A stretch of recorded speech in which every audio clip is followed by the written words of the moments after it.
Avec la présentation de Anne Dekers. Good evening, everyone. As Anne told you already, I'm Anne Dekers from the Fotomuseum in Antwerp. And in first place, I want to thank Anne and her team for organizing this symposium and for inviting us. For inviting us and giving me the opportunity to be here. I will shortly present you the Fotomuseum of Antwerp. The Fotomuseum of Antwerp, in 2015, we celebrated our 50th anniversary. I think we are one of the oldest photo museums, I think, in Europe. And we are, this is the museum that you're seeing now. It's in the docklands of the city of Antwerp. And I'm going quickly over all these facts, but this is a fact sheet that was made up in 2015 for the anniversary of the museum. And on the top, maybe you don't see it that clear, but you can see the amount of objects that are in the collection. And you will already see when I go further on in the presentation that there are a lot more now in 2018. And that has to do with the fact that we acquired two large archives. One of them is the Agfa Gevaert archive of the Agfa Gevaert company in Mortsel, Antwerp. And that has added a lot of objects to our collection, of course. But before I go into the collection, I want to give you a little bit of historical background on the museum. The museum actually started out of an exhibition that was held in 1965. It was held in a local arts and crafts museum in Antwerp. And this exhibition was made by two engineers from the Agfa Gevaert company. We talk about them as the founding fathers of the Fotomuseum because that exhibition for us was the start of the museum. And because everything that they used in that exhibition, or the most things that they used in that exhibition, they also had loans. That was the beginning of the museum. They donated that material to the museum, or to that museum at that point. And it was a very big starting point for us. In 1966, they really donated that specific part of the Agfa Gevaert company to the museum. It was a department within a museum, but the collection grew in that period. And you can see in 1986, they decided to make a museum, especially for photography, not a department within another museum, but a museum only on photography. And even then, the collection grows, and they decided in 2000 to, you see, it's only the warehouse. It's an old warehouse where they used to store grain and fruits. And the thing is that with these kind of buildings, you have low, small rooms. You can't present large contemporary work, for example, or be very creative with the space that you have. So they decided to do some new building and to add to the new warehouse. So you see it on your right. You can see the new building. This is during construction. I've put them in because we have been doing construction work since 2000 already. Now we're 2018 and we are still not finished. So we are doing everything in steps. But this is something that is very, that we are used to looking at. You can see in the image two cinema halls or auditoriums that are being built, and this is the result. So the very big part of it is that we got two very large exhibition spaces and also the opportunity to show movies, because we also have an organization within the museum that is focused on historical movies, and they show that together with our programmation. So. In 2005-2007, there was another renovation going on. There was another exhibition room built, but this was for multimedia exhibitions. And also behind the screens, we renovated our administration, and we got a new framing studio and a restoration lab. Then from 2009 until 2017, there was another big project. When you get a lot of exhibition spaces, they sometimes take that exhibition space from storage facility. And that's not nice when you have a large collection. Then you have to go outside or you have to do something different with the space. So we built a new storage facility. And the special thing about this is that it's a low energy climate concept, that we wanted to reduce our impact on the environment by building a good storage facility for the collection, but with respect for the collection, but also for the environment.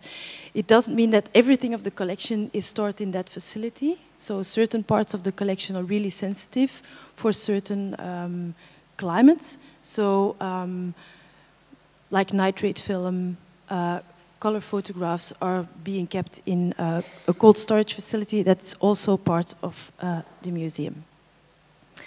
And now we are in 2018 and we have renovated also our library so that the library becomes more a part of the museum and people come into the library, because the library was something that people avoided in a way, and it's not the right thing to do. The library is a very open place and it's also a collection of the Fotomuseum that we want to emphasize on. So, the Fotomuseum has 4 major collections. A photograph collection, we call it more like the museum collection. An archive collection, photographic equipment or technology collection, and the library collection.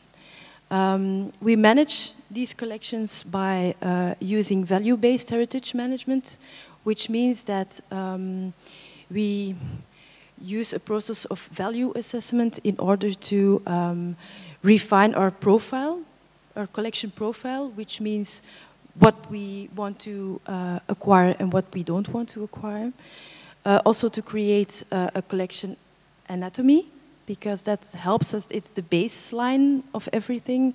You know what you have, where it comes from, how many do you have of certain things, how did you acquire it, how much did it cost, and stuff like that. That's all in there. And based on that, we are able, when we use that process, we can make out a priority list. So to define what we want to handle the next years when we want to bring our collection into the open. Our collection department consists out of 11 people and 8 volunteers. And we are very grateful with these volunteers because they're really they're priceless, because they do sometimes jobs we never get to do. So that's they sometimes get to do the fun part. We have a photograph conservator, a photographer, 2 registrars, as you can read, administration, a framing studio, just 1 person, the librarian and the assistant, a project coordinator. So that's a bit like that. And just to give you an idea of the goals where we're working on the next 5 years, because we have a large collection, I will show you later on, we want to decrease the backlog because things get faster into the museum than we can handle all of these things. So we are constantly working to decrease the backlog that we have in registration and digitization. We want to keep focusing on high standard conservation measures. It's very important that we increase our digital visibility because we have a big backlog on that too, and that's why the collection is not really known, and it's really rich collection, so you can only make it more appreciated if it becomes more visual. We want to invest in innovation because there are a lot of things going on at this point digitally, a lot of techniques that we can use, for example, in the registration of images, like visual recognition services, for example. So you can let your registration go faster, for example. We want to investigate on that.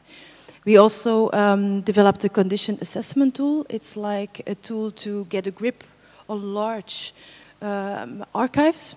When you come into a room and it fills the room, you have to start somewhere, and this tool helps you doing that. And we are also working on the Director of Belgian Photographers. It's like an authority list. So in registration, it's very handy to know what kind of photographers there have been working in Belgium and where have they been, what are the birth dates, which companies did they have, and stuff like that. At the same time, we want to have time for experiment. We want to color outside of the lines sometimes, so we want to keep time to let the experiment come in. And of course, more collection research, because the more you acquire, the more interested you are in researching all of the material that you have. So the collection, the photograph collection, as we call it, the museum collection, it's like 76,000 images, approximately. And it's mainly prints, black and white prints, Belgium and international photography. It came from two big acquisitions in 1966, so the photo archive of the Avec publication department. And in 1987, we acquired the Fritz Gruber collection, which also contained a lot of material. And in the meantime, we keep on buying, of course, and we also get donations. Just to give you an idea of what's in the collection, I cannot show you everything, of course, but we collect from the 19th century up until now, from local photographers to more international photographers.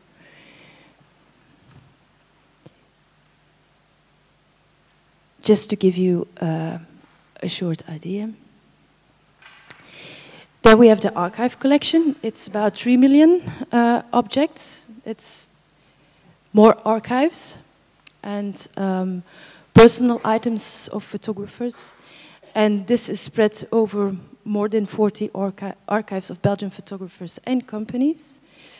Analog and digital born. The analog part is at this point larger than the digital born part, but it will shift at a certain point.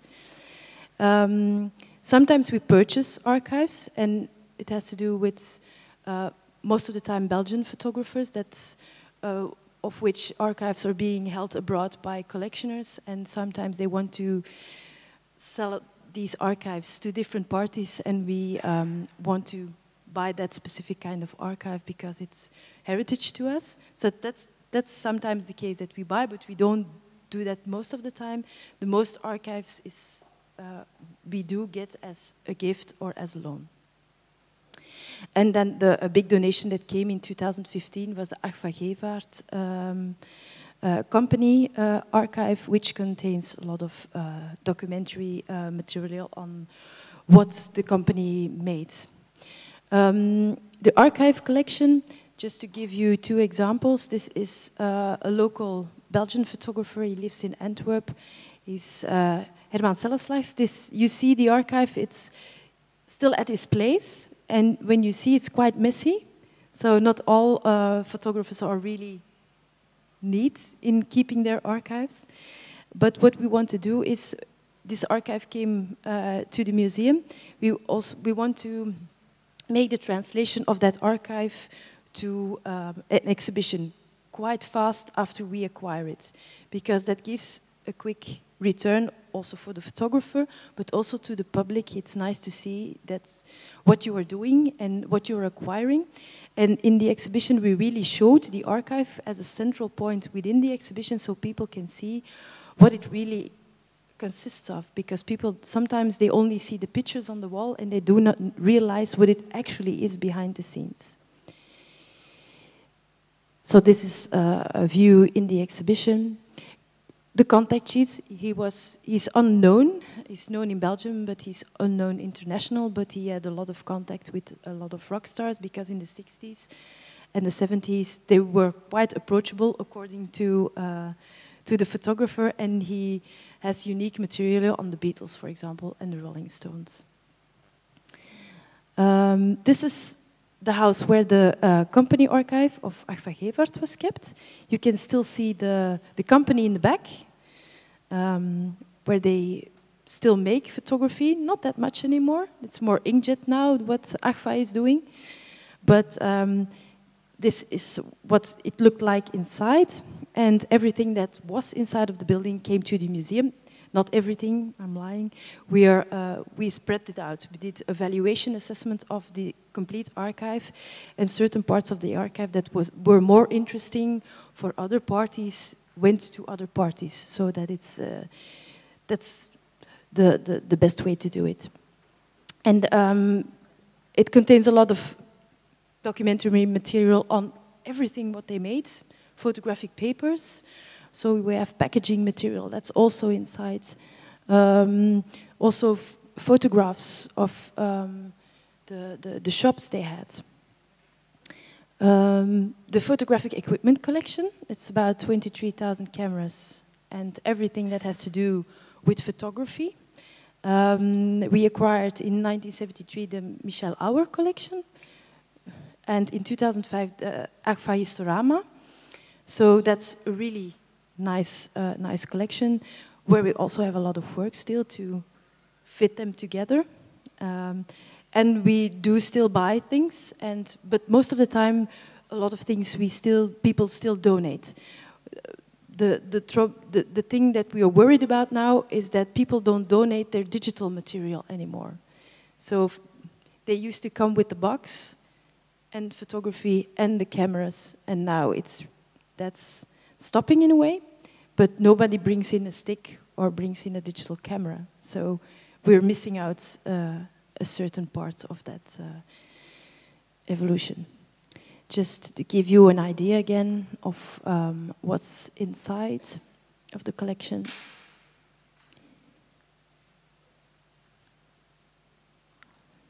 And then the last collection, the last but not least, the library collection, 43,000 photo books and photographic literature, and also from the 19th century and earlier up until now. We have acquired in 1966 also a very important part to us, that was the library of the Association Belge de Photographie. For us, that's also a very nice archive that we are very proud of to have. And we keep on purchasing, of course, and we also get a lot of donations. Also, again, a few examples of what's inside of the collection. So, that was a quick overview of what we are and what we have. Thank you.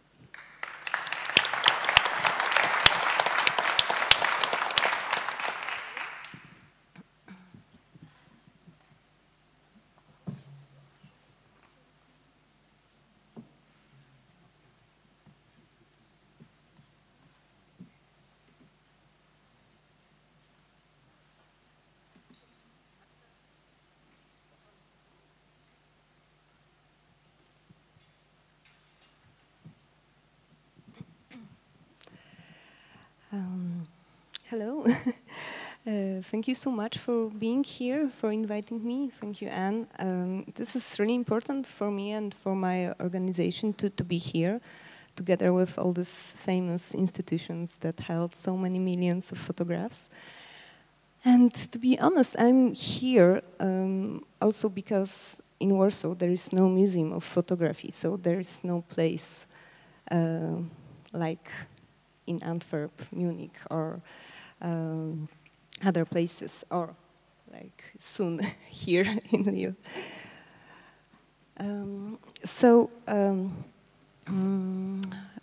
Archaeology of Photography Foundation, it is an NGO, so it is a non-profit organization, and its name came from Jerzy Lewczyński. He was one of the most important Polish photographer, but not only photographer, but also a philosopher.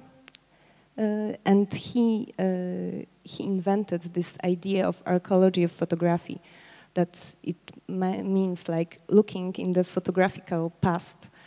And this is something that it was very close in our thinking of the history of photography. That's why we just took the name. And it's, of course, very, very strange, and a lot of people think that we are dealing with archaeology, but it's not true, so that's why I'm saying that. And so this is the name. And we are celebrating our 10th birthday this year. The foundation was created by art historians mostly, and the story was like that we knew that there is no museum for photography, and there are a lot of very important archives left by Polish photographers that are kept in houses for many reasons. Some reasons were very sentimental, that families didn't want to get rid of the archives. But the most important was that there is really no place for that would like and that deals with the archive as a whole, that takes everything. Like usually the museums, like National Museum in Warsaw, it has really great photographical collection, but they are keeping or buying only the best prints, the chosen prints. They are not thinking about the archive.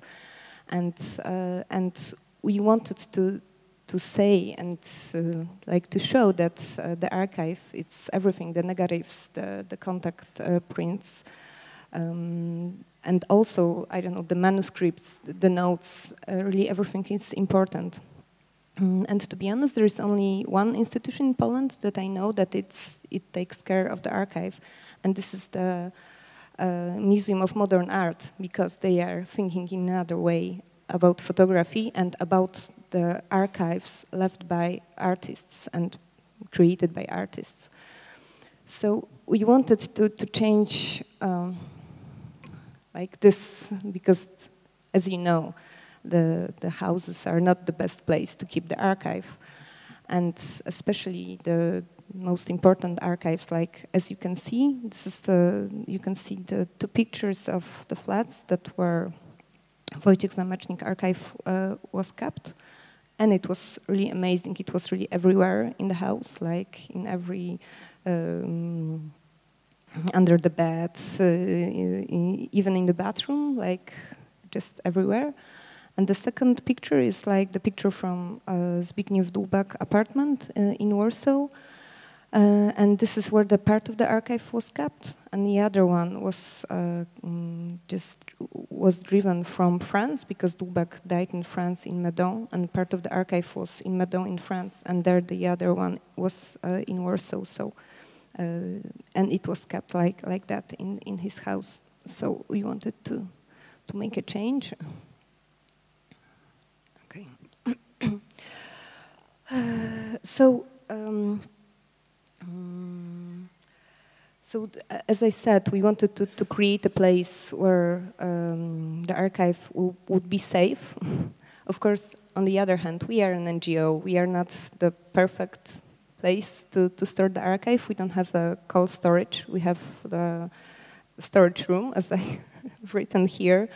But actually, it's in the middle of the building, so it's not so bad. And it has the constant temperature, because it doesn't have any heatings there. So we are quite happy with what we have, especially because there are not so many institutions in Poland that have really cold storages. So it's like we are not so ashamed of not having, you know, the cold room. And so actually now we have 10 different archives. We start with 2, and this was our first archive, and this is especially for everybody who's very into this nitrate negatives, because it's mostly, in this archive you can find mostly the nitrate negatives and about 2,000 of vintage prints. The story, I think maybe I will tell later a little bit about this archive, but I just wanted to say it was kept in Argentina because Zofia Hamantowska, she was known as a pictorial photographer before the Second War, and after the war she went to Argentina, and so she managed to get the archive to Argentina, and then we managed to bring the archive back to Poland. So you can see Zofia Hamantowska here on the first picture, and so she was really like very important Polish photographer and one of the few women photographers in Poland. And that's why it was very important that the archive wouldn't be just stored in some really beautiful, but still in a house in Argentina, but that we will make it visible, because this is our aim. Our main goal is to make the archive visible, that it's not like the big secret, like only the curators and art historians knows that there are some archives somewhere hidden, but that the archives became like visible. Okay, maybe I will tell about it later. So, and this is, I just wanted to say about few archives, not about every archive. This is like archive of Wojciech Zamecznik. And he was one of the first in Poland that used photography in his graphic designs. And I've picked only 2 but beautiful pictures from the archive. This is, and the second archive that we began with, it was the archive of Zbigniew Dłubak, and he was one of the most important Polish photographer after the Second War. And this archive was just kept in a home. So this is just to show you that the things that we're dealing is really a big importance for the Polish history of photography. And another one, I wanted to mention that one because this is like very interesting case. This is archive of Marek Piasecki that lived in Poland after Second War and then emigrated to Sweden, and he died there. And this is like the archive. It's owned by the widow. And she really thinks this is the most important archive in the world, of course. And yes, like most of the closest relatives, like thinks that this is the most important. But the thing is, this is really great archive, just fascinating, really. But she agreed only to work if we will start only with the negatives. She don't want us to take care of the prints. And we had to choose we will start with the negatives and say that's okay, we can do it, we'll do it properly. And then maybe she will agree and open the wardrobe with the prints. So this is the case. I think that maybe we'll talk about it later, the different kind of negatives, if we will have time, because we are running out of time, so I will go very quickly. This is the last archive that I wanted to mention. We've just started our work with Antoni Zdebiak, and this is actually another case, because Zdebiak, he wasn't known almost at all. But his archive is really amazing, and when you're comparing the things that you know about Polish photography with the archive, it really changed the history and what we know about Polish photography. That's why we thought it's very important to make this archive more visible. So as I said, this is our main goal, to work with the archives, to put them in order, to digitalize, and to make it open to the public. So we are doing it in different levels. So we are inviting people. People can just come to see the archive. And we have these meetings that they are called Undusting Home Archives. This is about showing people that photography is really important, and it is part of our cultural heritage.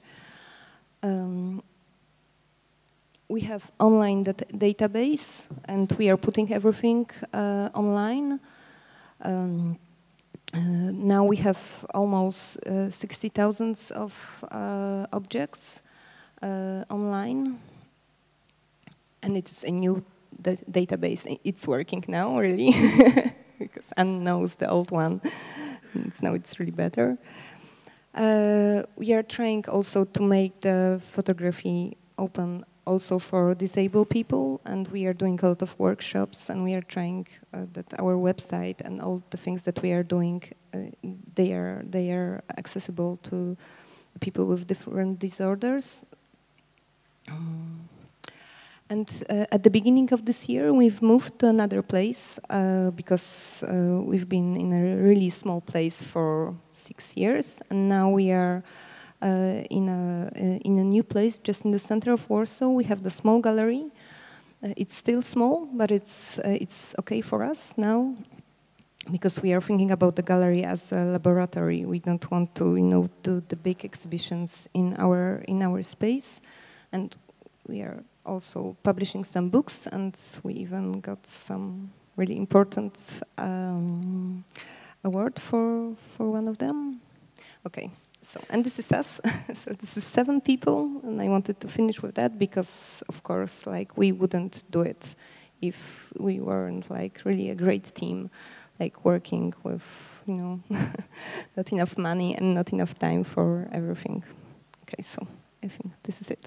Thank you.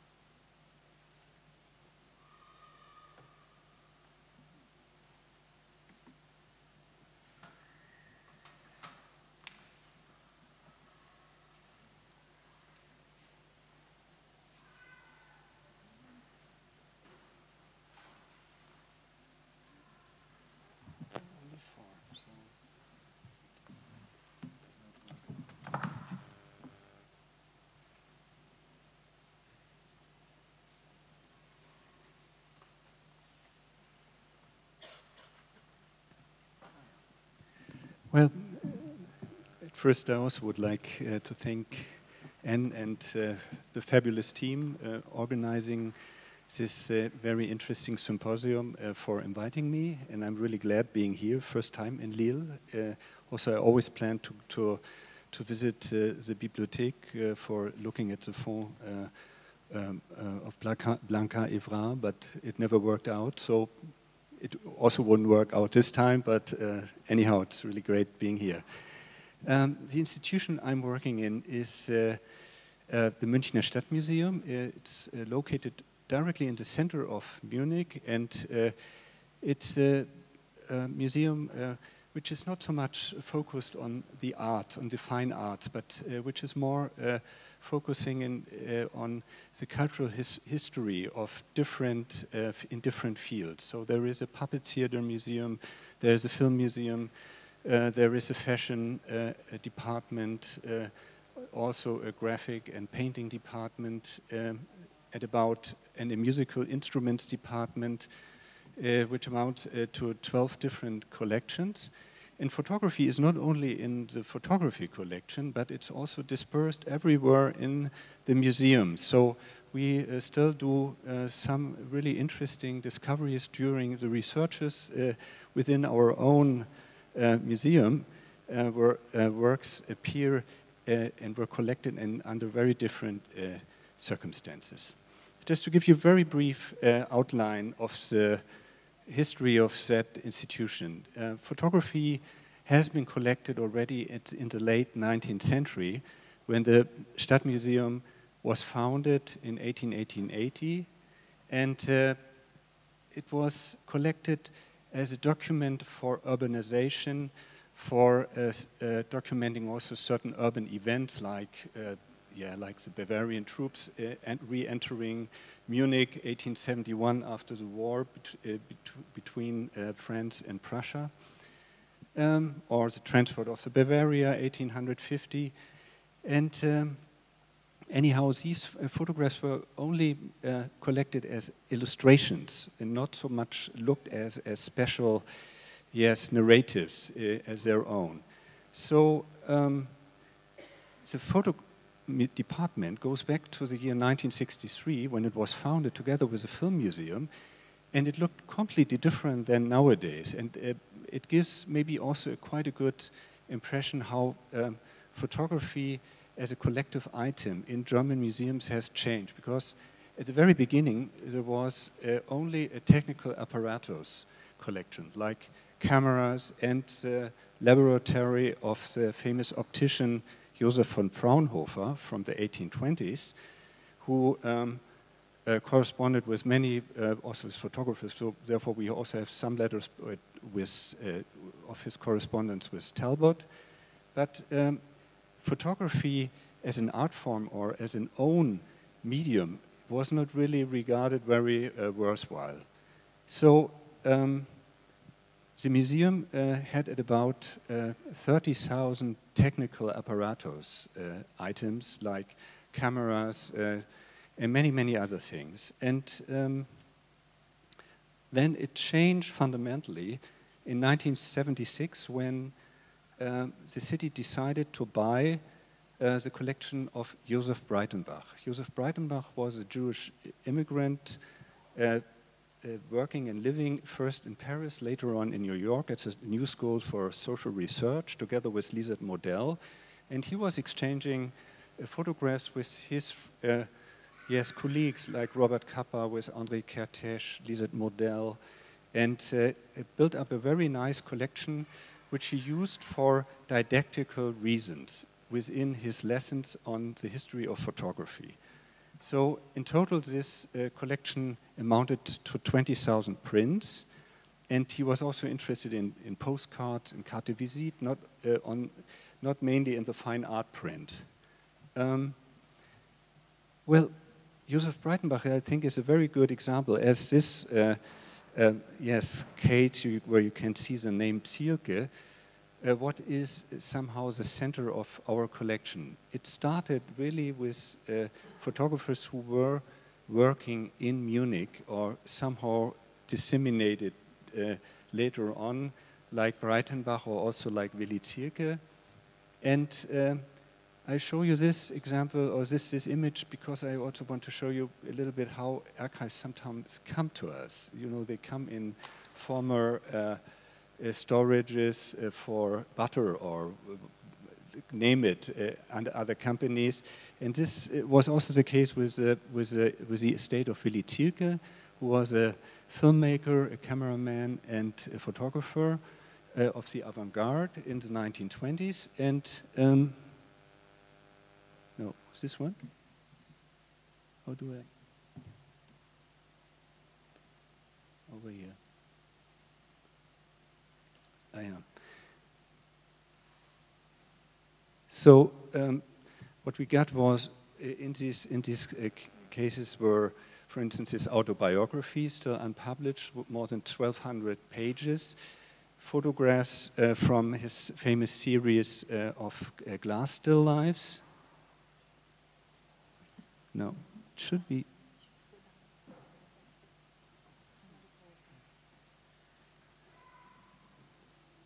And other things, which require also a very specific knowledge, which we don't have all incorporated in our team.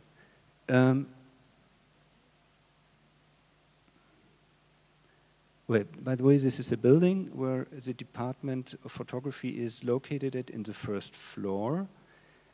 And just show you very briefly some images of the collections, which are also one for many others of the same photographer. So we hold now at about 40 archives of photographers, like the one by Alois Löcherer.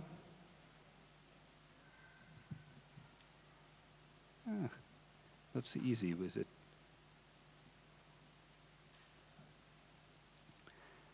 Joseph Albert.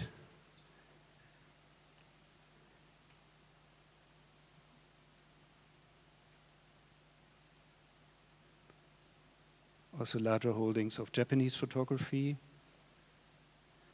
and Cameron.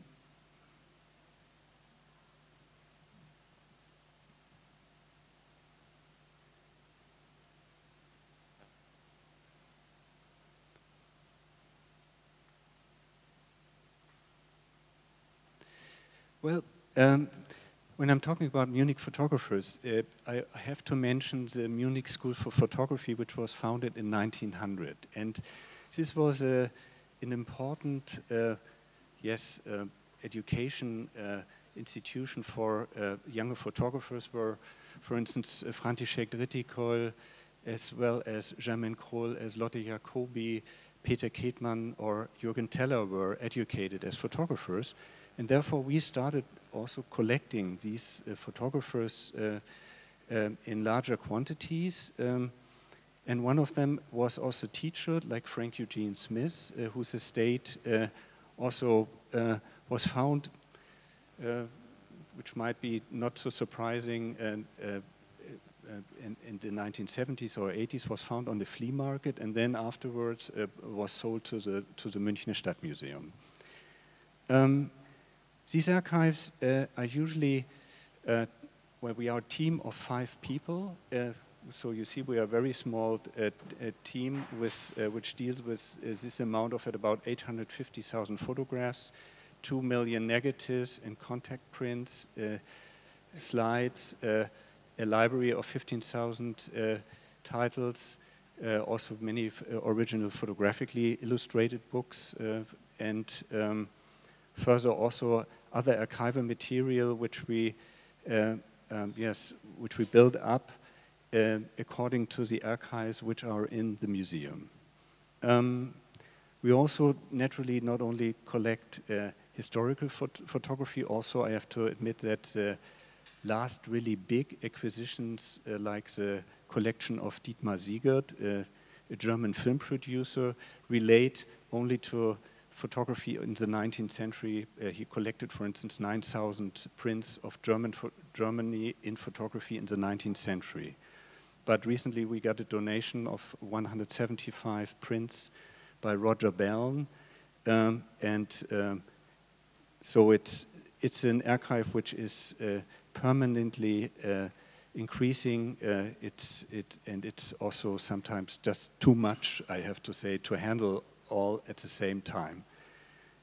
Very important, and that's a fact I had to learn over the years, I must say even over the decades, is that you have to take enormous attention to the conservation of images. At the very beginning, the collection was dispersed everywhere, even on the same floor. And then we started to work with restorators, with one restorator, Marion Schmidt. And finally, we have 2 permanent photo restorators, which is still in German museums absolutely unusual, because there are 2 other institutions which have permanent photographic conservation. And it's so important not only for the collection itself, but also for the loans which leave the museums, as well as, the whole work which gives a certain eternity to the collection. The second big improvement, which also took more than 20 years till we finally got it, was, I'm sorry that I cannot accelerate this a little bit. This is, but anyhow, you get a little bit like in the Paternoster, an impression of some of the images.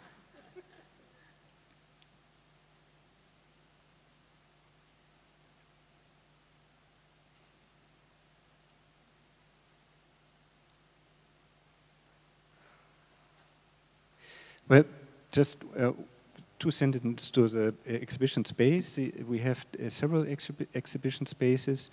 The main one has about 400 square meters, but we can also use other spaces within the museum. And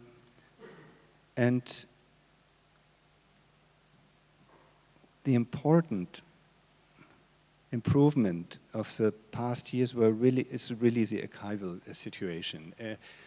There are still several rooms where we store the collection inside the museum, but the center of the city is a very high-price area, so therefore the city is also making us pressure to use these spaces, very reasonably. And so this is one view, and the second one, It's really very slow. I'm sorry. But the biggest improvement was really 2011, when a complete new deposit had been erected with more than 12,000 square meters. This is still the view of our archival room in the museum. Another one. Yes, and this is the outside deposit, which is located in the north of Munich, in Munich-Freimann, and which has all the facilities necessary, for instance, to store the color material, but also the negatives in separate cooling chamber. And this is really, I would say, one of the most important things which had been done in the last years, because this gives also the collection another future. That's it. Thank you very much.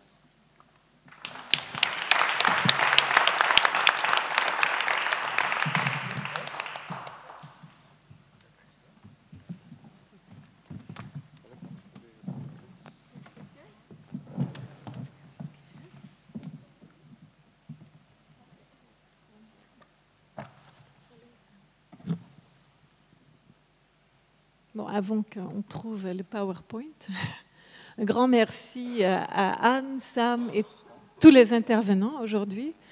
Moi, je m'appelle donc Marie Quigel, je suis directrice des expositions et du développement culturel.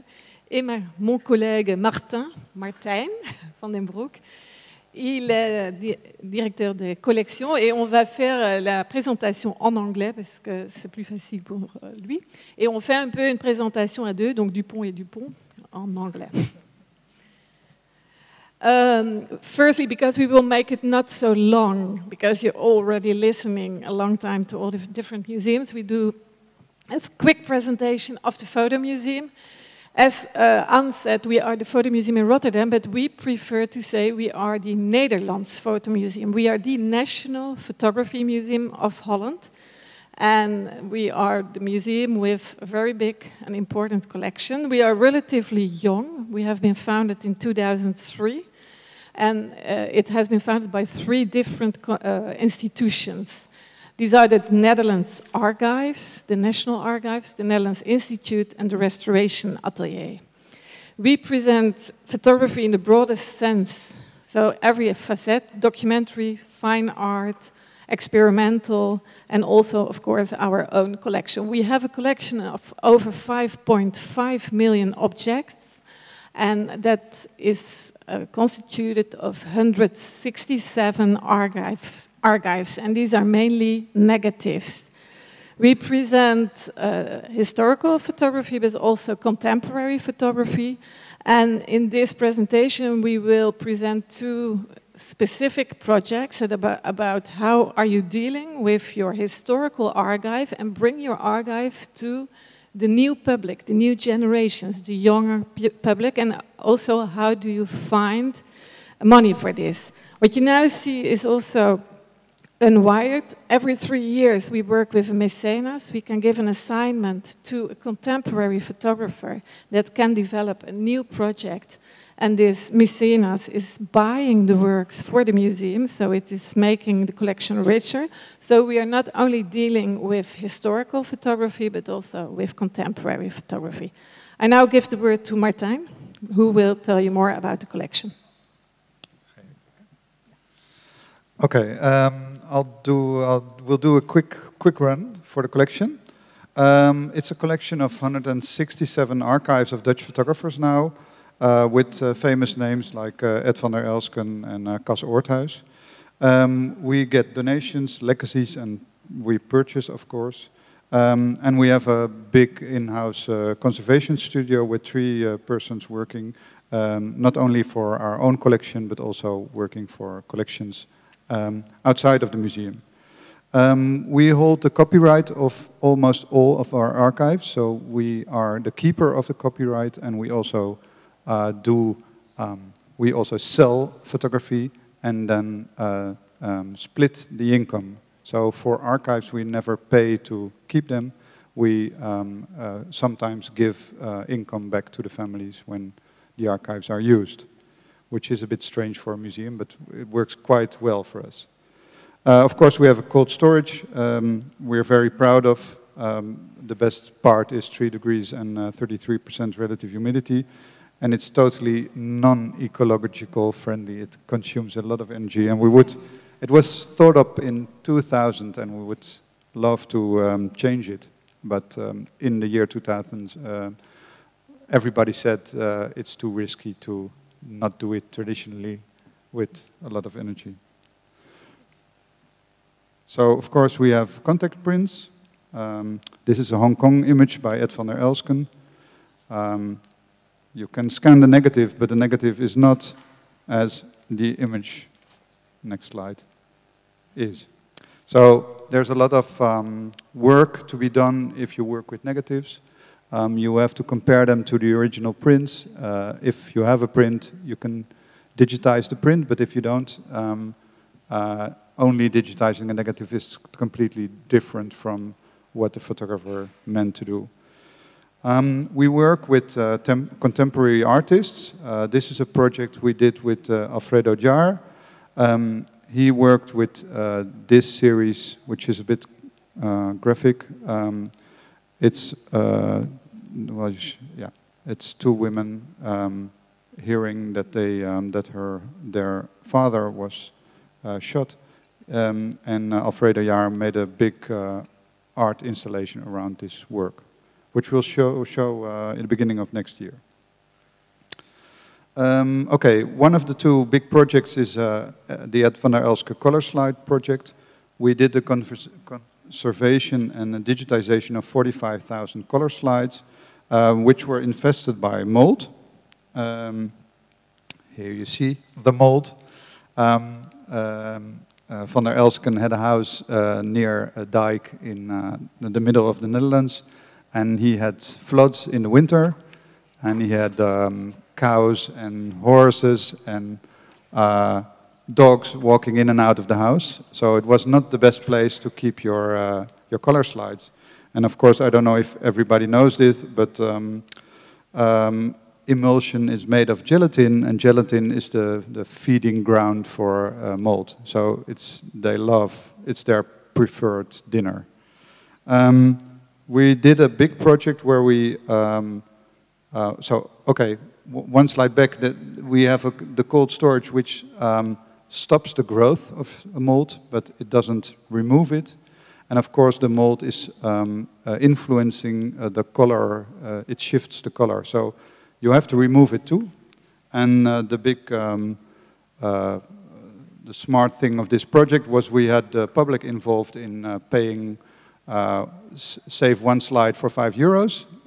So we had a big money scheme where we try to find people helping us. And we also developed a system where we could do 25 slides per cleaning, because you have to unframe them, and of course if you unframe a slide you lose all information, so which is pretty risky. Of course we keep the frames in a separate system in the same numbering order as the slide themselves. Good thing was that of course you see the series where famous photographs came from. We did big projects with newspapers in the Netherlands where we showed, this is Marseille, of course, the Corniche, and this is the famous photograph by Ed van der Elsken, and the photographs you saw earlier were not the famous ones. So we showed how van der Elsken came to make a certain photograph. Yeah, and this was a really pilot for the museum because we had the 45,000 color slides that had mold, and then it's very expensive to work on it and to have the team working on it. So we said, okay, let's make a project where we combine presentation, development, and restoration, conservation. So we really decided to combine all the departments in the museum. We are a small team, we are 30 persons. We have a budget of 4.5 million, which is almost 2 million is of, let's say, private money entrance, but we get 2.5 million from the government and from the city of Rotterdam. So we had to find money, and what we decided to ask the people to help us to do so, and what we discovered that mold is quite nice, and that restoration can be very sexy. So people really were involved. We find the grand donateur to give a lot of money, the foundations, and the people just in the street, they came to see this presentation that we showed all around the Netherlands. They were with the sentence red an ad, and that was just save one slide. They gave each time €5, and it worked out very well. It was also a nice way of people getting involved in your conservation project and in what your collection is about. Young people discovered Ed van der Elske, they discovered what restoration is, and I have to say, in my department of the communication, I had a person, very young girl, very good, she's 28, and at a certain point she came to me, Marike, what is a color slide? And you know, there's just a generation of people that don't know it anymore. So we really discovered that it also had this very good way of people getting involved in what is the material that we are keeping in our storage. The other project that we now we decide to do every 3 years, such a project about a photographer of archive in our collection. And the next project is Cas Oorthuis. I'll keep it short. Cas Oorthuis is a big collection. It is for 440,000 black and white negatives, which were all contact printed, 6 by 6. And all 44,000 pages with contact prints have been digitized. We did a big crowd sourcing project where all those 44,000 are now online and are described with the public. In a few months' time, we had about 600 people working on the describing the images. We are very happy with this crowdsourcing project. It will continue for the coming year. We'll be working on this project for at least 2 years. And next to this big digitization and crowdsourcing project, of course, we have made a big exhibition.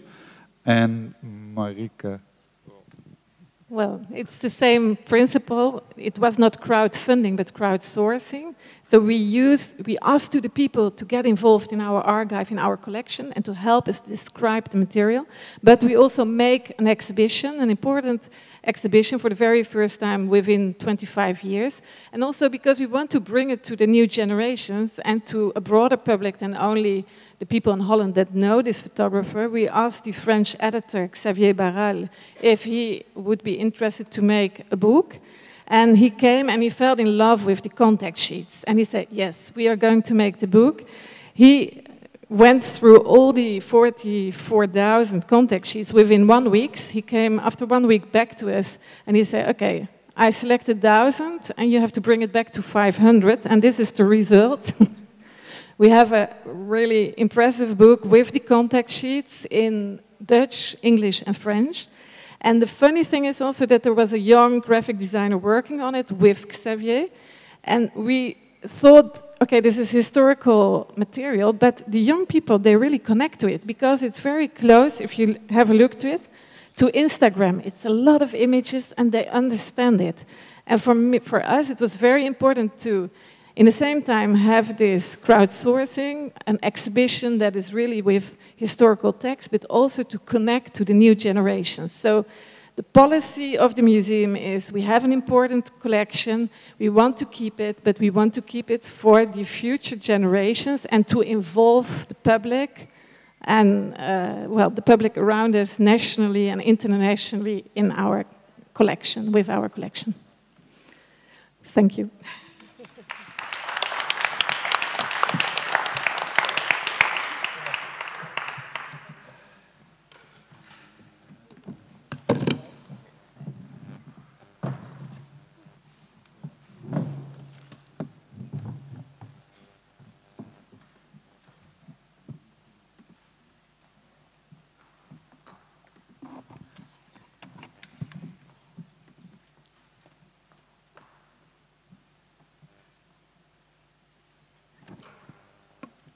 Bonsoir à tous. Merci d'abord à Anne et à l'Institut de la photo de m'avoir invité et fait venir de Chalon-sur-Saône pour vous présenter un peu les collections du musée Nièpce et les quelques fonds archives de photographes que nous avons collectés depuis maintenant une quinzaine d'années. Même si, de fait, on est les premiers collecteurs d'archives de photographes au monde, vu qu'on a commencé à collecter les archives de Nièpce lui-même avant même que le musée existe. En fait, on est des crâneurs. Donc le musée Nièpce est installé en bord de Saône à Chalon-sur-Saône. Chalon-sur-Saône, ville natale de Nicéphore, dans un ancien relais des postes. Donc en bord de Saône, au bord de l'eau, c'est une bonne idée. Nous conservons les photographies dans 9 réserves. Nous avons d'importants espaces de présentation des collections permanentes. Et la vocation de ce musée, elle n'est pas seulement de parler de Nicéphore Nièpce, mais du phénomène photographique, de l'invention et les préalables à l'invention, jusqu'aux images et photographies réalisées avec nos téléphones portables. Donc on couvre tout le champ, toutes les techniques, tous les usages. Ça, c'est le projet tel qu'il a été défini par Paul Jay, le fondateur du musée en 1974, et François Cheval, le second conservateur de ce musée en 1995, qui est parti il y a 2 ans maintenant. Et depuis 2 ans, nous essayons de faire exactement la même chose qu'eux. Le premier conservateur disait « J'accumule, mon successeur fera le tri ».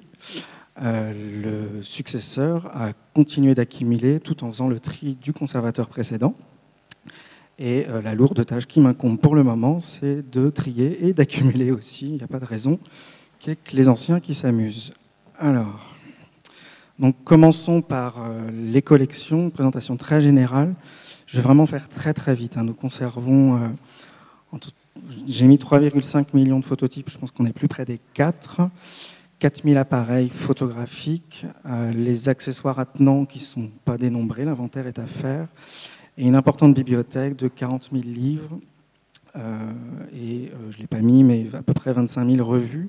Donc les premières revues des sociétés savantes et des associations de photographes du 19e siècle, des revues de chimie du 19e siècle, et puis les revues illustrées par la photographie et les revues techniques sur la photographie du 20e siècle. Et sachant qu'on essaye à chaque fois d'acquérir les ensembles complets des revues, pas quelques numéros éparses, mais bien du numéro 1 jusqu'à la fin de la parution. Donc commençons par le premier des photographes, Nicéphore, Nièpce. Donc Nicéphore, je ne vais pas vous le présenter, à part vous dire qu'à Chalon-sur-Saône, nous avons la chance d'avoir le seul triptyque complet référencé du procédé Nièpce d'héliogravure, à savoir la gravure vernis qu'il a utilisée, la plaque hélio obtenue par contact et le tirage d'après la plaque. C'est le seul ensemble complet au monde, donc il faut vraiment venir nous voir, même si on est loin, à Chalon-sur-Saône. Et puis son appareil, malheureusement sans l'optique. On ne peut pas tout avoir. Et une abondante correspondance, sachant que donc, en ligne actuellement, depuis 3-4 ans, sous la direction de Michel Friseau, suite à un long programme de recherche et d'études sur Nicéphore, est en ligne l'intégralité de la transcription de la correspondance de Nièpce, connue, référencée, qu'elle soit conservée à Chalon-sur-Saône, à la Bibliothèque nationale ou en Russie, à l'Académie des sciences. Quelques collections historiques importantes présentes dans les collections du musée, un beau daguerreotype d'Isidore Nièpce figurant le Panthéon, le Pencil of Nature complet, les essais de Becquerel, des sets daguerreotypes sans mercure, des essais de tirage au charbon de Poitvin, l'invention de la photographie en couleur avec Ducos du Haut-Rond et d'autres jolies choses.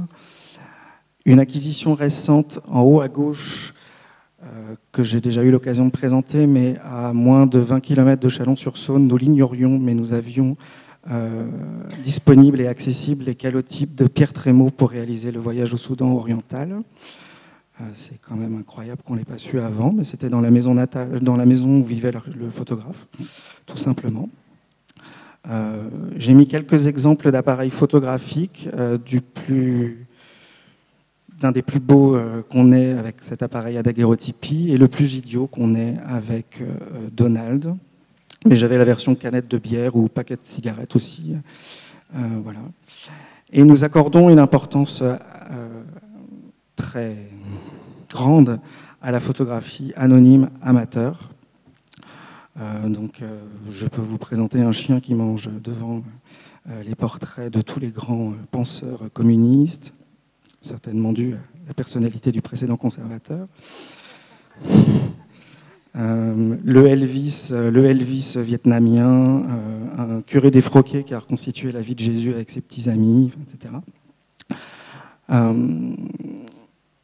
Et puis, on commence à rentrer dans le dur. Historiquement, la collection du musée Nièpce, elle existe grâce aux efforts de Paul Jay, je l'ai déjà dit, mais qui avait persuadé les élus de Chalon-sur-Saône en 1974 qu'il fallait créer un véritable musée de la photographie consacré à Nicéphore et à la photographie, à partir des collections historiques du musée Vivant de Nom, installé à Chalon-sur-Saône. Et la création de ce musée, quand il est arrivé à les persuader, a créé un drôle d'appel d'air. À l'époque, il y avait un certain nombre de collectionneurs de photographie et qui avaient pour ambition de créer des musées de la photographie privés racontant une histoire des techniques de la photographie. Et quand le musée est ouvert en 1975, ça crée une sorte de... Enfin, c'est un drôle de phénomène. Tous ces collectionneurs ont décidé de donner les collections au musée Nièpce, petit à petit. Et l'autre taux d'accroissement important de ce musée, c'est en 1975, le grand fabricant de cartes postales SIM, combien imprimeur à Mâcon, met la clé sous la porte et donne l'intégralité de l'archive de cet éditeur de cartes postales. Ce qui fait qu'entre 75 et 78, 79, on est passé des 10 artefacts de Nièpce à 2,5 millions de phototypes, dont 2 millions de négatifs. Donc c'était super, hein, mais ils étaient 10 dans le musée, dont 9 gardiens, donc Paul Jay s'est retrouvé un tout petit peu seul. Donc l'équipe s'est étoffée petit à petit, heureusement, ce qui fait qu'aujourd'hui nous sommes une cinquantaine. Et nous avons la chance d'avoir 12 personnes pour s'occuper des collections au quotidien. Et un laboratoire en interne de numérisation. Donc ça, c'est plutôt pas mal. Donc en haut, vous avez des exemples de la collection Combier. Alors comme j'ai toujours des problèmes avec cette collection qui est remplie de nitrate de cellulose et de triacétate de cellulose, comme c'est ma préoccupation quotidienne, hein, le premier qui allume un briquet, il n'y a plus de musée. Pour me venger, je mets que des photos loupées de chez Combier. Voilà. Le deuxième fonds de banque d'images, c'est l'agence d'illustration Sartoni, que nous avons récupéré en 2002. Donc c'est pareil, hein, c'est une agence d'illustration qui a mis la clé sous la porte et on a récupéré ça par le liquidateur judiciaire pour 10 000 francs à l'époque. Et ça représente à peu près 400 000 phototypes qui couvrent tout le XXe siècle. Les calendriers des postes, hein, les petits chats, les petits chiens, les forêts, les sous-bois, tout ce que vous voulez. On en a 400 000 des comme ça.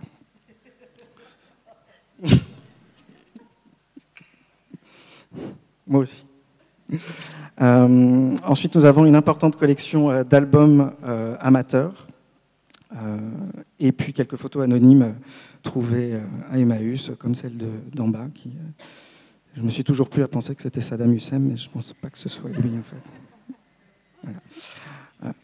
Ou Fidel Castro. Non, je l'ai déjà mis plus haut, je ne peux pas 2 fois. Ensuite, donc quelques photographes importants des années 30 aux années 80 à peu près. Paul Jay défendait énormément les photographes humanistes, donc il les accueillait au musée. Et je vous disais tout à l'heure, on avait un labo de production et d'accompagnement des photographes. Il y avait un deal passé avec tous les photographes dès l'époque de Paul Jay. Ils venaient avec leurs négatifs, on imaginait une exposition. Et les tirages étaient faits au labo du musée, un tirage pour le photographe, un tirage pour les collections du musée. Donc ça, c'était assez malin de sa part, et c'est quelque chose qu'on continue encore aujourd'hui avec les contemporains, même si on ne travaille plus en argentique au musée. Les collègues parlaient des livres photographiques aussi. Donc nous avons énormément de livres photographiques. Nous continuons à collecter des ouvrages importants dans l'histoire de la photographie. J'ai mis quelques exemples un peu bateau, mais quand même, avec les Mewbridge, Animal in Motion, et puis le second tome sur nous-mêmes, les êtres humains, Le Brassailles et Paris la nuit. Je vous parlais des revues tout à l'heure. J'en profite pour faire notre pub un petit peu, parce que nous avons l'intégralité du magazine Regard, Voilà, Arts et Médecine, que nous avons indexé et numérisé en entier et indexé à la photographie, hein, photographie par photographie. Et tout est en ligne sur le site du musée depuis 1 an maintenant. Et j'en suis sorti très fatigué, donc c'est pour ça que je suis très fier de communiquer sur cela. Donc, le musée Nièpce, je vous le disais tout à l'heure pour Pohlmann, les photographes humanistes, sous François Cheval, nous avons poursuivi l'effort de soutien à la création contemporaine. Donc, Antoine D'Agata a eu une exposition chez nous et on l'a accompagné pendant 2-3 ans. On lui a financé tous ses reportages pendant 2-3 ans. Denis Darzac a eu plusieurs résidences chez nous, Olivier Kuhlmann, The Others, elle était entièrement produite chez nous. Ça passe par des productions chez nous ou par des achats, ça dépend où en est la production des séries chez les photographes. Et Nina Broterus a fait sa première résidence en France chez nous. Enfin voilà, on a un fort soutien vis-à-vis de la photographie contemporaine. Alors on va passer à ce qui nous occupe ce soir. Donc depuis 2009, on a initié un certain nombre avant 2009, on avait initié un certain nombre d'échanges avec des photographes ou des ayants droit de photographes. Et le premier réel fonds de photographes que nous avons acquis au musée Nièpce, c'était celui du photographe suisse Peter Knapp, donc photographe de mode, directeur artistique de Elle. Enfin, je ne vais pas refaire la carrière de Peter. Alors, il nous a accordé une confiance que je pense nous ne retrouverons jamais. Il nous a confié en dépôt l'intégralité de son archive de photographes, négatifs, diapositives, planches contact, œuvres plasticiennes pour la suite de sa carrière. Il nous l'a placé en dépôt et il nous a financé le dépôt. C'est-à-dire qu'il a payé tout le conditionnement. Je ne le remercierai jamais assez.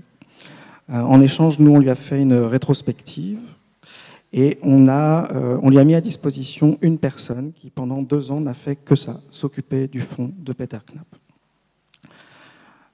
Et une fois qu'on a fait la rétrospective, qu'on a tout indexé, qu'on a géré les droits pour lui, c'est-à-dire que dès qu'il avait un journaliste qui l'appelait pour avoir une image, il renvoyait vers nous, on a géré les droits pour lui, et on touchait 0%.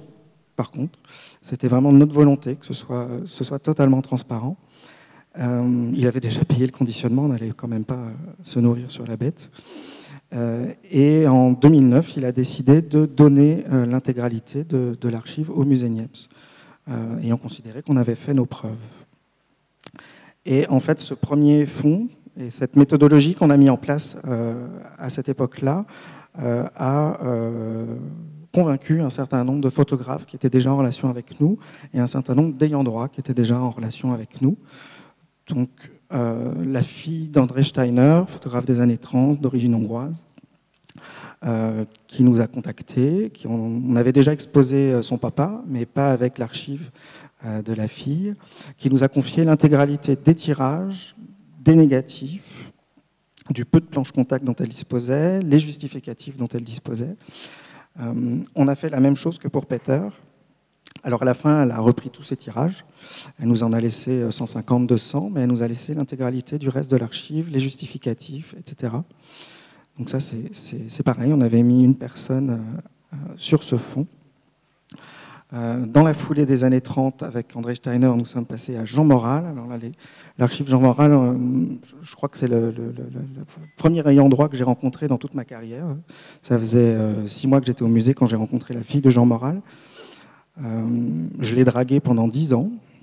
Elle avait 72 ans à l'époque, hein, je tiens à préciser.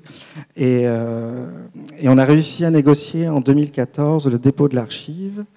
Pour le coup, c'est moi qui m'en suis occupé de cette archive, qui est un petit fonds. Hein, il reste 10 000 supports, tout le reste, Jean Moral l'a mis à la poubelle. Ça a été pillé par certains collectionneurs. Et donc, avec les 10 000 phototypes, on avait quand même un bon échantillon de sa carrière. Il a travaillé pour Harper's Bazaar en exclusivité entre 1933 et 1952. Il a travaillé pour Match, l'ancêtre de Paris Match. Et c'est pareil, on a négatif, planche contact, tirage. Mais je pense que tout ce qu'on a fait de ce fonds, j'en parlerai dans les questions ensuite. Un drôle de fond, 1,30 aussi, dans la foulée. Alors, je pense qu'il n'est pas très connu, celui-là, mais son nom me fait rire, donc je l'ai rajouté. Il s'appelle Paul Haricot. Et vu le skieur, la tête qu'il fait, je pense que Haricot, c'est beau la vie. Pardon. Et donc voilà, ça c'est un drôle de fond. C'est un type qui a eu une carrière sur 3-4 ans, qui était chimiste, qui a commencé chimiste, qui a fini chimiste, mais qui tout d'un coup s'est improvisé photographe. Et il s'avère que c'est un très bon photographe. Donc on a récupéré pareil l'intégralité de l'archive. Plus ancien, mais là on n'a pas négocié ni avec les photographes, on a négocié ni avec les photographes ni avec les ayants droit, mais c'est quand même l'archive d'un photographe qu'on a réussi à reconstituer chez 2 marchands, une historienne de l'art et dans un autre musée qui ne savait pas s'en occuper parce que c'était pas un musée de photographie. Et on a réussi à rassembler l'intégralité des négatifs de Charles L'Hermite, photographe pictorialiste, ami de Robert de Machy. Donc je ne pense pas qu'on ait tous les tirages, mais par contre, ce qui est sûr, c'est qu'on a à peu près toute sa production de négatifs. Un long dépôt qui s'est concrétisé récemment, qui est arrivé au musée en 2004 en dépôt, c'est celui de Marcel Artaud, donc lui qui est graphiste au départ, imprimeur, et qui de la même manière s'improvise photographe, et qui est un très bon photographe. Il est photographe exclusif pour Pathé Marconi, jusqu'à la guerre. Il invente un procédé couleur directement inspiré du Caux du Haut. L'image d'huître, je pense que tout le monde commence à avoir faim, je ne suis pas sûr que l'huître donne l'appétit, mais c'était son image pour faire la promotion de sa technique. Je ne dis pas les chiffres, parce que je les ai écrits. Tout récemment, il y a 2 ans, nous avons récupéré l'intégralité de l'archive d'un photographe. Je pense que je sous-estime le nombre de supports sur ma diapositive. Donc c'est Jean-François Borret, donc qui est un photographe qui commence sa carrière à photographier des ateliers d'artistes et des artistes, notamment ceux qui travaillaient avec André Puhlmann dans les années 60, qui vient naturellement à la publicité et qui est surtout connu d'ailleurs en publicité pour avoir utilisé la photographie d'un homme nu pour faire la publicité de slip masculin, Éminence. Et c'est aussi le premier photographe à avoir imposé une femme enceinte nue dans une publicité dans les années 70. Donc, il n'est pas connu que pour ça, mais nous, il nous intéressait pour ça. Et puis, par ailleurs, en parallèle, il a une activité de photographe plasticien sur le corps, nu aussi.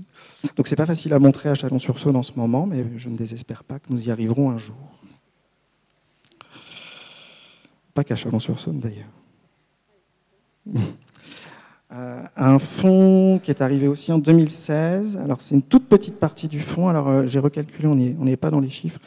On a à peu près récupéré 65 000 phototypes. Donc c'est Madeleine de Cinetti. Madeleine de Cinetti, c'est une Américaine qui a la drôle d'idée dans les années 60 de s'installer dans un village breton, Poïlet, et qui va documenter la vie du village en photographie, en doublant les reportages en noir et blanc et en diapositive. L'objectif étant tous les dimanches de faire une projection dans la salle des fêtes du village pour montrer ce qui s'est passé dans la semaine.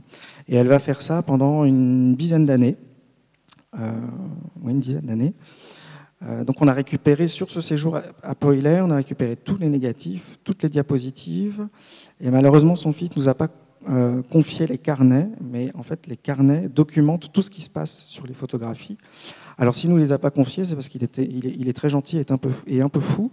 Il est en train de les transcrire, les carnets. Donc moi ça m'arrange bien, comme j'aurais pas à le faire. Voilà, donc on va arriver à faire quelque chose avec lui. Voilà, donc ça c'est un fonds vraiment intéressant parce qu'on a une Américaine qui porte un regard sur l'agriculture et le monde paysan français dans les années 60. Et sincèrement, quand on regarde les images, on se croirait vraiment dans les années 20-30, c'est assez étonnant. Récemment, suite au décès de la veuve de Christian Louis, nous étions en train de négocier avec la veuve de Christian Louis l'arrivée du fonds au musée Nièpce.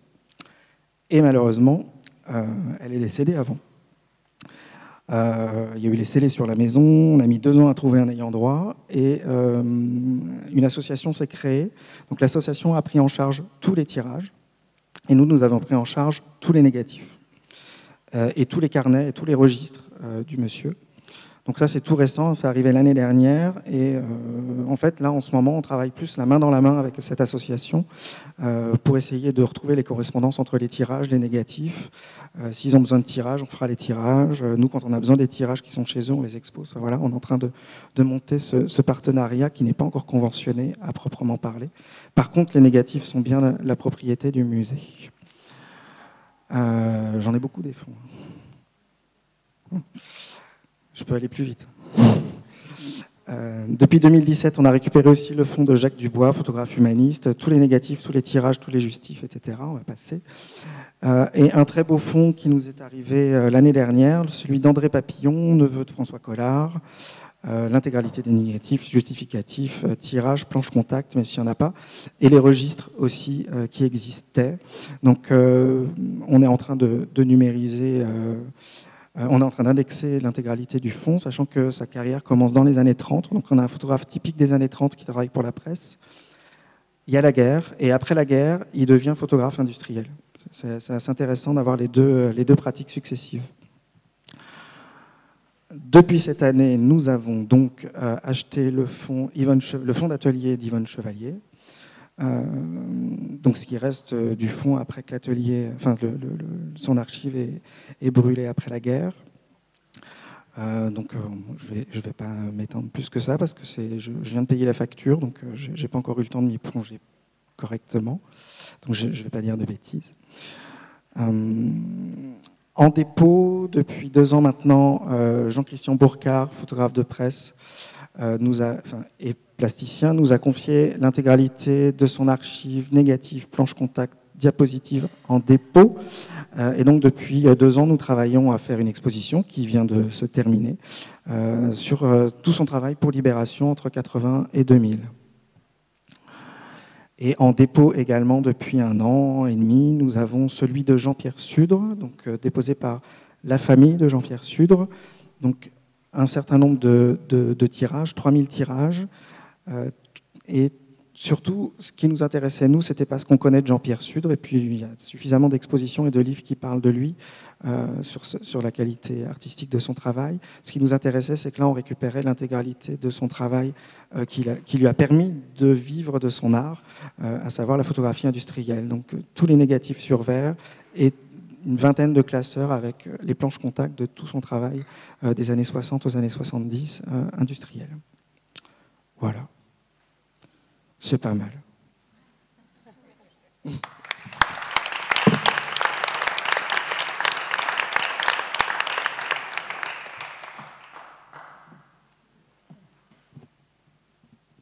Alors, il reste un peu de temps pour les questions. Merci pour vos présentations. La première question que je voulais vous poser, c'est la plupart d'entre vous, vous avez une collection, ce qu'on appelle la collection muséale, hein, où il y a une acquisition qui se fait avec des pièces individuelles ou par série, et puis c'est qui correspond moins à Karolina, mais vous avez aussi ces collections d'archives, et je voulais voir un peu comment vous les appréhendiez de façon différente. Enfin, dans la question il y a la question de l'inventaire, bien sûr, puisque vous avez rarement un inventaire complet quand vous accueillez ces archives. Et aussi la question de la conservation.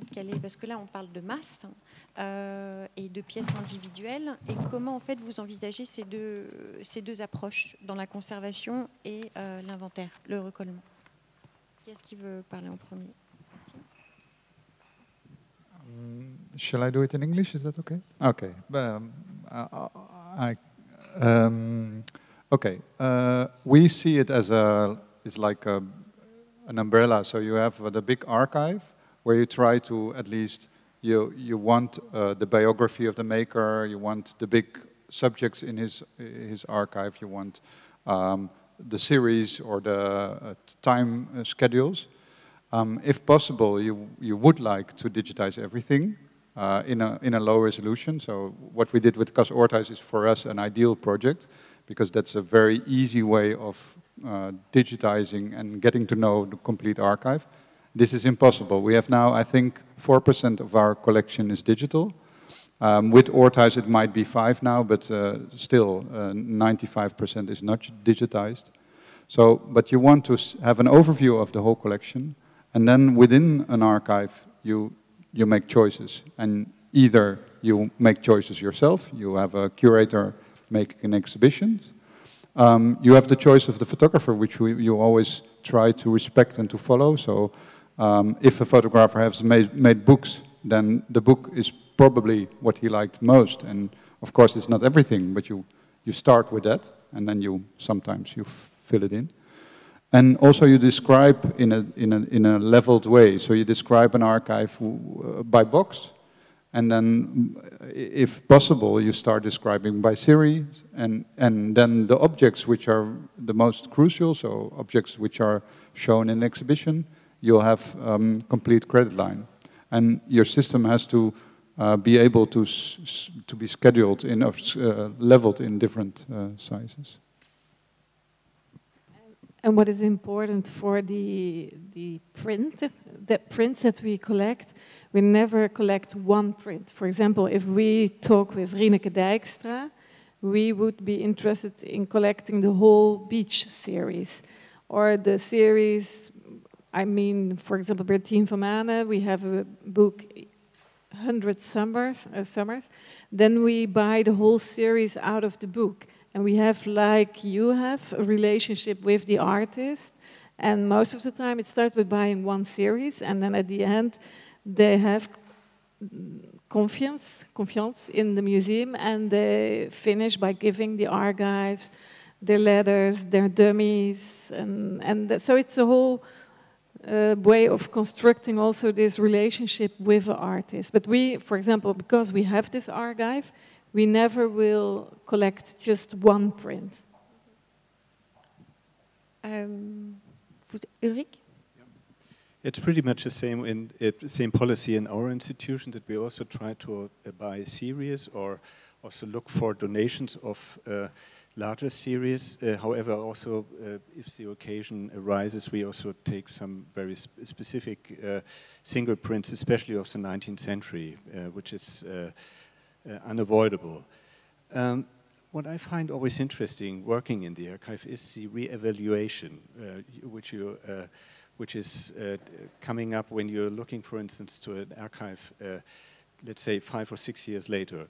We made this experience recently again with the Herbert List archive, which we acquired in the 90s, and looking for still lifes in the 1930s. And it was incredible to look through all the contact prints and finding hundreds of prints we, so if you might call it, overlooked at the first sight. And so what it teaches us is in a way that each selection is also very strongly linked to a certain time of your own perception, and also to a certain maybe also a certain culture of taste, which is somehow unwritten, but which in a way reflects or is reflected in the selection of the images.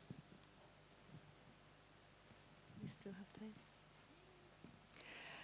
Okay, so our situation is of course very different, because we don't have so many, we don't have the collection, we have only the archives.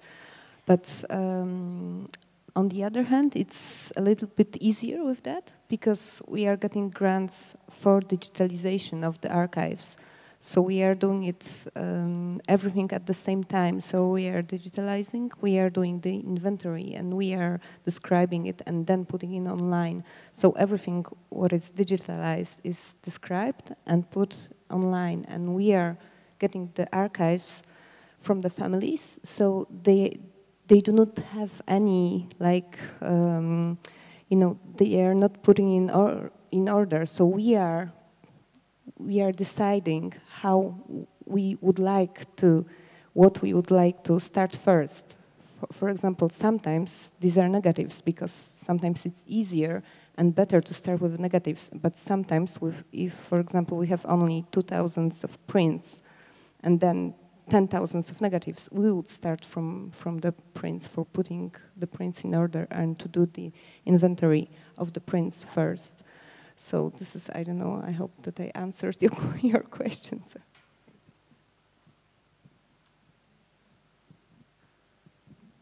We never started really by collecting archives. They just came to us in a way. We had a museum collection, and the man who came before me, he selected based on that museum collection. So he selected from the archives what he thought that was the best selection of the work of the photographer. And then he was left with everything else, and he didn't know what to do really with that. So he put that away in another storage facility and said, I have to look into that later on, because it's too interesting to throw away, but at the same time it doesn't fit in the museum collection. So when he retired, we were just, that museum collection, the archive collection was a part of that museum collection. Everybody was, what is this? What's going on? And then with the value assessment, we came to the conclusion that he made a unique collection without even knowing it. It was like a separate thing, and we made it a separate collection for us. That then it became clear. So now we're actually figuring out what kind of archives do we have, and what's the profile of those collections. And they're sometimes very unique and less. They differ from all these kind of archives. They're sometimes anonymous, as you said, more anonymous people, amateurs. So we found out that that's also a strength in your collection, that it's not only famous people, but also unknown photographers doing really exceptional, strange things sometimes, making you think out of the box about photography. So that's. In your presentation, you mentioned a different way of approaching. In your presentation, you mentioned a different approach of registration, but also condition assessment tool that you would like to develop with the archive. Can you tell us more about that? Yes, we engaged when we acquired an archive. We engage a conservator to make a condition assessment. So they get an overview of what's inside of the collection, how many things, what's the condition, the sizes, all these kinds of things. But every time when you ask somebody different, they make the same summary of what they find, but you can't compare it with each other. So we developed a system that they use always the same system to describe what's inside. So in the end, we can compare them, and we know exactly what's inside. And now we're looking into when they're doing, because all of these archives, you have some of them are 10,000 pieces, but there are also pieces, archives with 600,000 items. So then you can't see everything. So you have to do like steekproef. Samples, and we want to look into the fact what do you see when you take samples, not when you like Martijn said, you look at a book, or when you don't have a book and you don't have anything, you have to do samples and see what's inside. And I think it's not always the best work of the photographer. That's an indication of what his complete work is. So we think now maybe there are ways, scientific ways of doing this sample taking, and digitizing those sample takings. And then afterwards looking, what does it say about the archive? And then also looking at other kind of digitization methods, like making contact sheets, doing everything in contact sheets, but not doing high-res, for example. So that's all things we are experimenting with to see, because we don't have that year-long experience of dealing with archives. And now we want to have a look in those archives, and then we look to our colleagues of the Nederlands Fotomuseum, because they have another kind of experience in that. Non, moi je voulais dire par rapport à tout ça, c'est que c'est très compliqué, c'est très intéressant. Il faut réussir à avoir un système intellectuel, de traitement intellectuel des collections qui soit le même pour tout. Après, le traitement physique, il va dépendre de la taille, de l'état, de comment il était organisé par le photographe aussi. C'est pas le même temps de travail, c'est pas la même logique de travail du tout. Et Et pour ce qu'on disait tout à l'heure par rapport aux livres et le meilleur travail, effectivement, des fois, on n'a pas les livres, on ne sait pas. Mais surtout, nous, ce qu'on fait, ce qu'on aime bien, c'est quand on prend une archive, l'idée, c'est de la revisiter aussi et de comprendre le travail complet du photographe. Sudre, par exemple, le travail industriel, il est peu connu, il est peu présenté, et je n'ai pas de problème avec les ayants droit pour le présenter. Il y a d'autres photographes, c'est plus compliqué. Ils préfèrent ne parler que de l'œuvre artistique, et on me dit, le reste, c'est pas l'œuvre, tu le montres pas. Mais non, quoi. Non, bah sinon je ne prends pas toute l'archive. Je ne vais pas investir le denier public pour ne pas pouvoir exploiter toute l'archive. Ah oui, c'est de l'argent public. Si je m'occupe de... je prends l'exemple de Boré. Le travail artistique de Boré, c'est, je sais pas, c'est 5000 images, c'est 5000 photographies. Tout le reste, c'est 300 000 photographies. L'argent public, il n'est pas là pour servir le conditionnement d'un fonds si je n'ai pas le droit de montrer aussi la partie publicitaire. Mais c'est difficile d'avoir ce genre d'échange. Jean Moral, j'ai des discussions sans fin avec sa fille. Elle ne veut pas me donner les diapositives qu'il fait après l'arrêt de sa carrière. Ce type, il photographie tout le temps.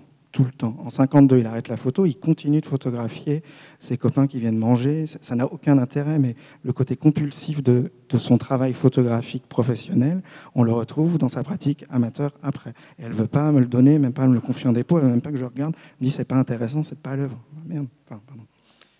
C'est intéressant parce que ça pose la question aussi de sous quelles conditions vous acceptez aussi des archives, quelles sont pour vous les conditions inhérentes à l'acceptation d'un fonds ou à son acquisition. Parce qu'on a bien vu que dans certains cas, vous prenez les copyrights, dans d'autres, toi là Sylvain, tu viens de donner d'autres conditions. Est-ce que vous pouvez nous parler un peu de votre politique par rapport à ces fonds d'archives?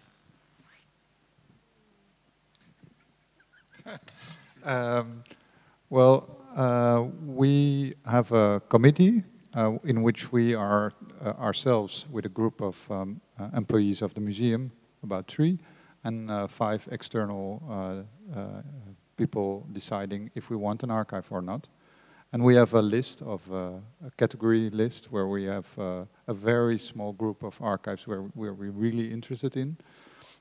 We have become more strict because we started with 3 archives and then the museum had to prove itself, and you want some archives which were stored in bad conditions. Now we have 170 and we compare everything to the collection we already have. So we get to be more strict, and most archives are, well, I think all archives are with the copyrights, so we keep the copyrights, but the copyright is still with the family. It's done with a contract, and because we pay when an archive is used, not for ourselves, but in a commercial way, we pay it back to the family. That's why we can get those archives in without paying. And we, of course, we provide them with lots of luxurious conditions. For example, we try to make books, we make exhibitions, and we have a beautiful cold storage. I think we would accept an archive where we are not able to use everything. We have artistic archives where we accept that it's an artistic practice and it will be more for research purposes. But I think we would be careful not to decide to have hundreds of those archives. It would only be the best photographers in an artistic practice. We respect the view of the artist. Of course, there's also a lot in an archive where, although you are an artist and you think this was not what I did, maybe you were not ready to do something with it, and you already had a box of a book you wanted to make, and so it's never black and white. It's always, if you start talking with families 10 years ago, they were very strict, and now after 10 years they start discovering that the color work is still very interesting too. So with Ed van der Elsken we shift very slowly from what he decided, and then now we are the ones to decide. But for example, for the 45,000 color slides of Ed van Elsken, we did clean them up, we did restore them and digitize them. But if we want to show unpublished work, we always should have the agreement of the widow. That is the condition. So we cannot show all 45,000, but we accept this condition because we know it's step by step, you come close. Yeah. And of course there's a lot of bad photography in those archives. So it's not necessary to be there's a lot of miss photographs. They might be interesting or funny, but not everything is as important as the other one. Yeah. Well, I think this question really was becoming more and more relevant in the 1990s because we have many contracts which are not real contracts with photographic descendants or descendants of the photographers. For instance, in the 70s and 80s, very often the questions of copyright were never treated or even considered. So we were, yes, much aware of this problem in the 90s, and I felt sometimes a little bit like being more in another profession, like judging as a lawyer about in needing all this knowledge, how to deal with images, to which a solution could be found. And in fact, the solutions are always different.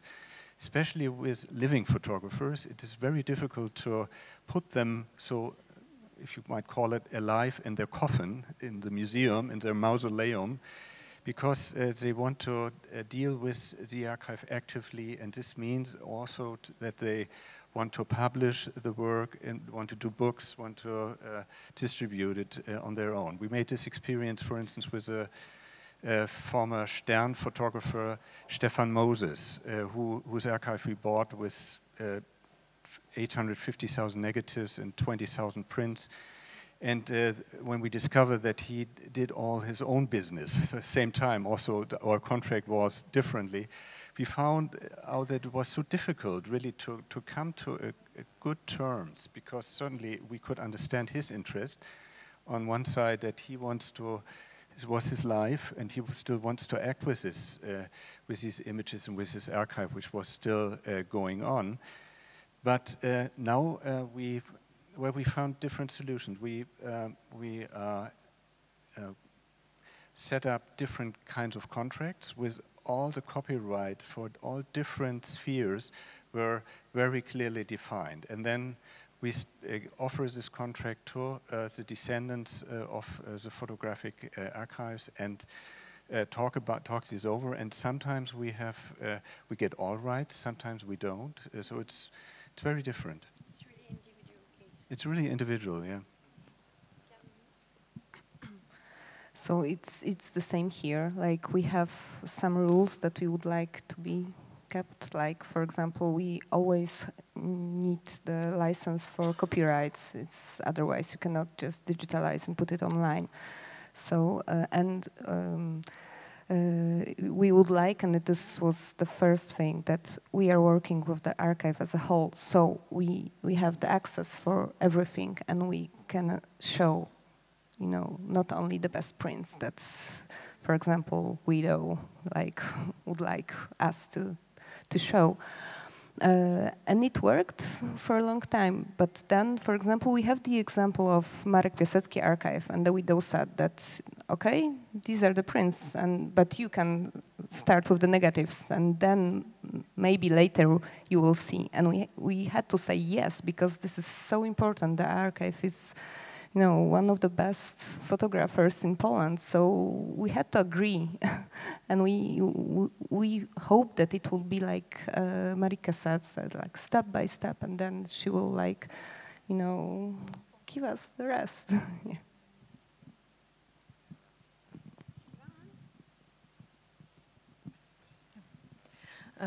In our case, there are a lot of contracts for every archive, but they weren't orientated on the digital part.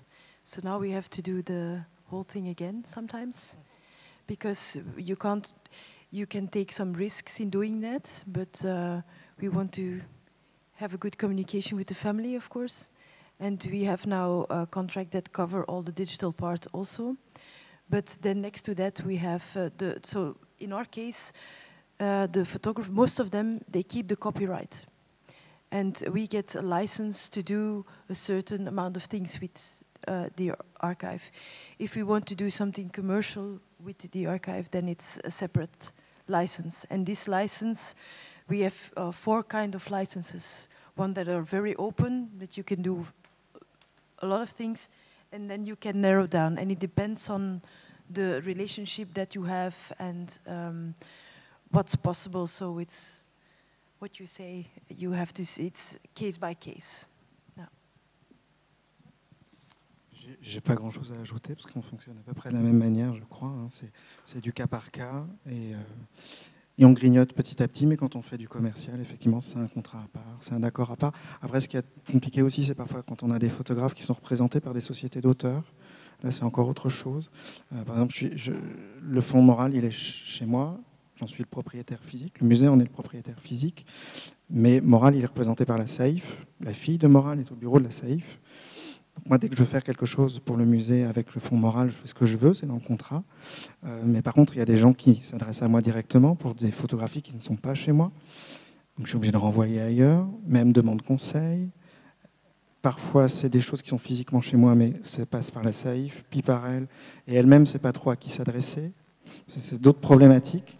Mais c'est aussi parce qu'elle est, c'est pas forcément clair pour elle, mais enfin voilà, c'est la propriété physique, c'est pas la propriété, il n'y a pas de cession de droit, en tout cas pour Moral. Et du coup, des fois même ça, c'est pas clair, les termes sont pas clairs pour les ayants droit. On a beau expliquer, Moral, je dis depuis 2003, je discute avec elle, en 2018, et il y a encore des demandes qui me viennent directement, enfin via elle, chez moi, au lieu d'aller à la SAIF directement. Vous voyez, c'est un peu compliqué, quoi. Malgré les contrats. Je vais vous poser une dernière question. Enfin, étant donné le temps, je ne vais pas avoir le temps de vous poser toutes les questions comme on avait prévu. Mais la dernière question qui vous semblait la plus intéressante, la plus personnelle, c'était par rapport à cette question de l'archive, où quand on travaille sur l'archive, c'est une opportunité unique de travailler sur un fond. Enfin, c'est le seul cas où vous avez la possibilité de travailler en profondeur sur une œuvre, sur une personnalité. Et je voulais vous demander quel était votre meilleur souvenir, votre meilleure expérience. Enfin, j'imagine qu'il y en a plein, mais est-ce que vous pourriez partager avec nous une de vos expériences mémorables de ces fonds d'archives? Karolina était la plus emballée par cette question, alors je lui passe le micro. It's so difficult. I'm still not sure what to choose, because to be honest, this is the thing why I've started to work with the Archaeology of Photography Foundation, to work with the archive. And to be honest, I don't know how many of you had this experience, that the promise that you will discover something that will change completely your way of thinking about the history of photography, for example. And so I will not tell about Wojciech Zabacznik, but I've shown you this archive of Zofia Chomantowska. This was the first archive that I worked with. And the story was that I was writing my thesis about the women photographers in Poland. And I met the family, the only living relatives, the son and the daughter. And the son, they were living in Argentina, and the son came to Warsaw, and he said, "Oh, you have to come to Buenos Aires, because, you know, we have this huge archive, and this is so important, and, you know, you have to just see it." And I thought that, okay, yes, they have, I don't know, 10 prints, and I have to go to Buenos Aires, pay for it, and to see the 10 prints, because everybody knows that the archive didn't survive the war, because, you know, it was she photographed before the Second War, and the archive didn't existed, you know. And then we got the money to go to Buenos Aires, and when I went there, I've seen that there's everything survived, that she managed to take everything from Warsaw, from the totally destroyed city, all the negatives, and really a lot of prints. And when I just look at it, I was, it was really amazing, and I could just write her story again, shown her not only as a pictorial photographer as she was remembered, but to show what she really, how modern woman was she, And so I'm very attached to this story, and I've made a lot of books and about her. And to be honest, now the thing is that I would like somebody else to do something about her, but you know, I know everything about her now, so this is like, okay, so this is the story. Yeah, well, one of the most moving in the past years was, in fact, the archive of Hermann Landshoff, which was formerly in New York City at the FIT, and one of the last descendant of the family, who lives in Amsterdam, Andreas Landshoff, he contacted me at the beginning of the 90s, and we both. Yes, we wanted to bring the archive back to Munich because Landshoff was a Jewish immigrant from Munich who went then first to Paris and then later on to New York. And it took us, yes, more than 20 years to match with all the administrative aspects and finally transfer the archive to Munich. And this archive was very special because Landshoff destroyed all prints but one. In this one print, he pasted on a paper, he certificated it with his thumb on the back side, and he numbered it. And he gave also a date for when this image was done. And there was very, very little biographical information. And so we started to study all the journals, the newspapers of the 1920s and 30s, and we found out that he was a very good typographer, a designer who was working together with Richard Lindner, the pop artist in Munich, and a whole hidden and forgotten world really became visible. The Jewish world, which ended in 1933 in Munich, with enormous,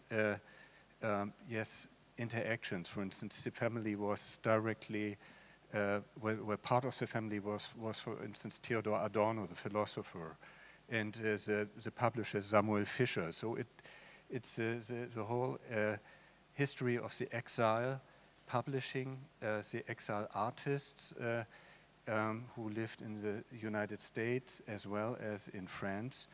They were revealed by these photographs, and this was such an enormous.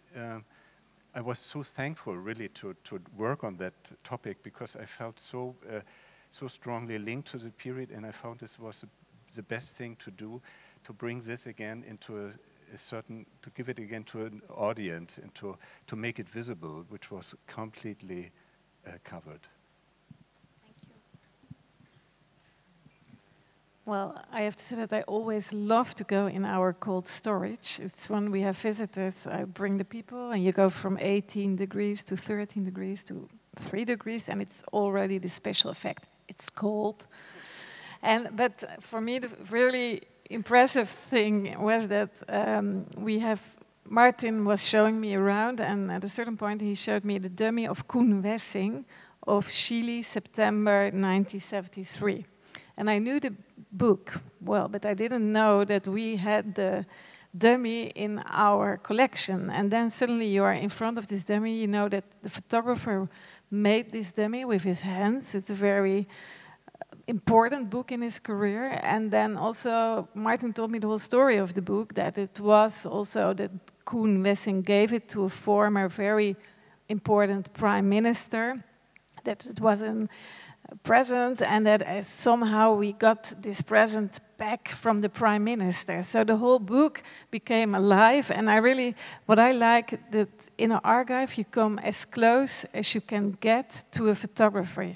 You are with his hands, with his eyes, and I thought this Koen Wessing dummy is one of the most beautiful pieces I know in our collection. The archive, I showed you a picture before. It was from Herman Selleslags. He's a local photographer. It's not my favorite archive, but the process that we had with him to acquire the archive was something that made an impression on our team. We are quite young people, and it was the first archive we really acquired. We made a process on, and we also made documentary out of it. And it was the process that you see with the photographer coming to a certain age, realizing that he has to let go of his archive, that he has to do something to preserve it in a good way. But you see the sadness in a way. And because of making the documentary, we didn't realize it until they did the montage of the film, and we saw it, and you saw really all the process of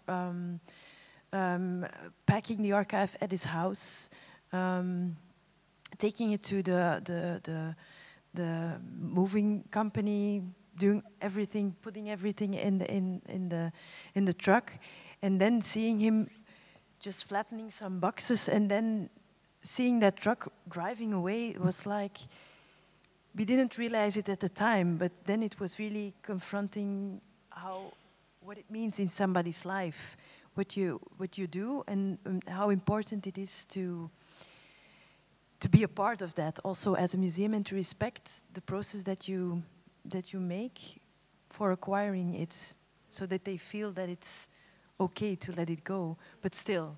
And that was an interesting part, to see the process actually.